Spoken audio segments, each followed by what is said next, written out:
Section 5, Genetic abnormalities in CLL and MM. CLL is lymphoid malignancy. The frequency of the CLL increases with age and often seen in old people. The patient often come with increased percentage or absolute number of seemingly mature lymphocytes, and also often come with enlarged lymph nodes. And some CLL patients will progress to Richter syndrome. That means from indolent disease transformed into aggressive disease. So many cytogenetic abnormalities have been detected at presentation in CLL. With 13q deletion is of the highest frequency and followed by plus 12 and ATM. The others, like TP53, Notch1, SF3B1, are lower than 10%. The frequency of TP53 or 17p-, which is the strongest negative biomarker, is quite low at presentation, but often detectable in refractory disease and Richter syndrome. You can see from this figure in chemo-refractory patient, the detected rate is about 40%, and in Richter syndrome, that percentage can reach about 60%. So cytogenetic markers is closely related with prognosis, with survival. With 17p deletion, has always got the worst survival, and 11q deletion with the second worst survival. In contrast, the 13q deletion is associated with long-term survival. And from this figure, you can see 17p deletion and TP53 are very similarly associated with very poor prognosis, as indicated by the red line and green line. Lower than 20% patients can survive beyond 48 months. In contrast, patients with normal 17p or TP53 can live over 5 years, and 50% patients can survive over 8 years. Now, CLIPI have developed to stratify the patient into low risk, intermediate risk, high, or very high risk group. 5 variables are selected and assigned risk score, and risk stratification is based on the calculated total score. Low-risk patients may get over 10 years survival easily, but 5-year survival of very high-risk patient is only 23%.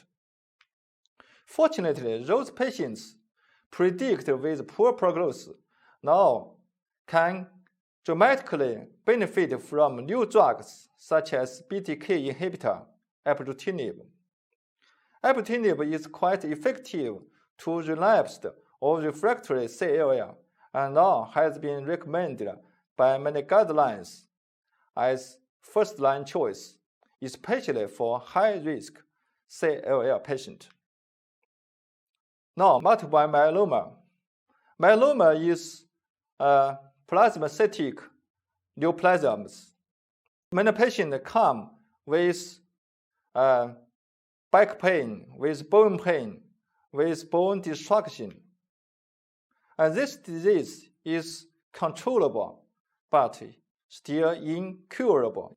Now we can alleviate the symptoms, can treat the patient, let the patients get remission, but the disease keep relapse, and finally become refractory.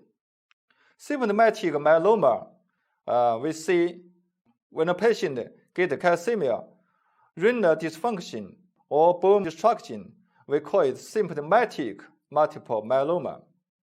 When these symptoms occur, the patient needs immediate treatment. Before we think without these symptoms, may be closely monitored, can watch and wait. By law, some myelomas, even without these symptoms, we still need to start to treat. And symptomatic multiple myeloma are usually slowly developed from MGUS and smoldering myeloma. From very beginning, the patient may have genetic predisposition and enter the course of myeloma development with initiating events. Several translocations, such as translocation 11 and 14, translocation of 4 and 14, have been recognized as etiologic or primary genetic abnormalities. And many driver genes have been identified and are being explored for drug production.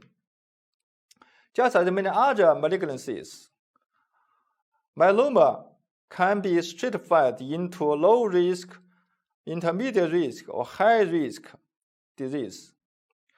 In this stratification, cytogenetic analysis is very, very important.